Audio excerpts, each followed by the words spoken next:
commentaire, faites-vous de la situation de Pas surpris, mais extrêmement choqué. Extrêmement choqué de la décision qui a été prise, extrêmement choqué par ce que nous qualifions comme un banditisme d'État. Nous estimons que l'acte qui a été posé est extrêmement grave.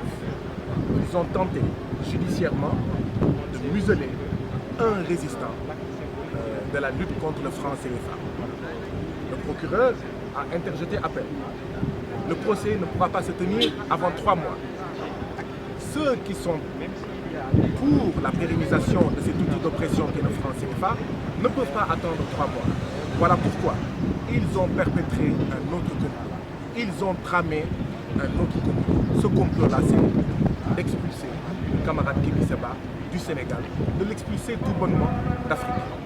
Comment est-ce qu'on peut comprendre que dans un pays où on dit qu'il n'y a plus de gouvernement, qu'il y ait un arrêté ministériel qui a été pris et décidant de l'expulsion de notre camarade Kémi Séba vers la France. Le camarade Kémi Séba est aussi béninois. Pourquoi ne l'avoir pas expulsé vers le Bénin? Parce qu'en réalité, ce que nous avons toujours dit, il y a dans l'arrestation des camarades Kémi Séba et Bentaleb Sow la main de la France et la main de l'État sénégalais.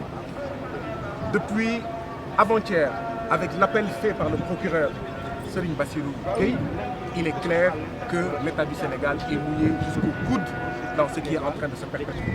Aujourd'hui, les masques sont totalement tombés.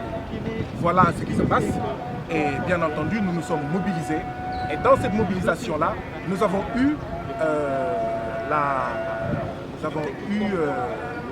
malchance où nous sommes étonnés de voir dans cette mobilisation arrêter notre camarade Tchat de Yanamar qui lui aussi est venu dans les meilleurs délais pour exprimer toute sa solidarité à Kémi Séba et à sa famille.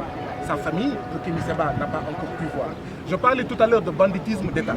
Figurez-vous que dans le cas d'espèce, quand il y a expulsion du territoire national, on vous donne un délai pour que vous puissiez intenter éventuellement un recours face à cet arrêté d'expulsion.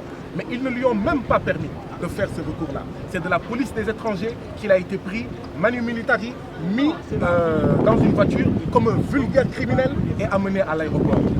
Il n'a pas vu ses enfants, il n'a pas vu son épouse, il n'a même pas eu le temps de faire ses valises. C'est après que le ministère a appelé son épouse pour lui demander de faire la valise du camarade Kémi Séba. C'est honteux, c'est tout simplement honteux que Macky Sall et son gouvernement fantomatique continuent à arborer l'étiquette de tirailleurs sénégalais au service de la France, au service de la France-Afrique. Il faut empêcher un leader peut-être le plus audible aujourd'hui contre le franc CFA de continuer à mener librement ses activités au Sénégal et dans la zone franc. Voilà le réel motif. Maintenant, dans les heures à venir, nos avocats vont en fait nous informer sur le fallacieux prétexte qui a été utilisé pour essayer d'expulser le camarade Kémi Séba. Je dis bien essayer d'expulser parce qu'il n'est pas encore expulsé et on espère qu'un recours sera introduit pour suspendre à défaut d'annuler tout bonnement cette expulsion.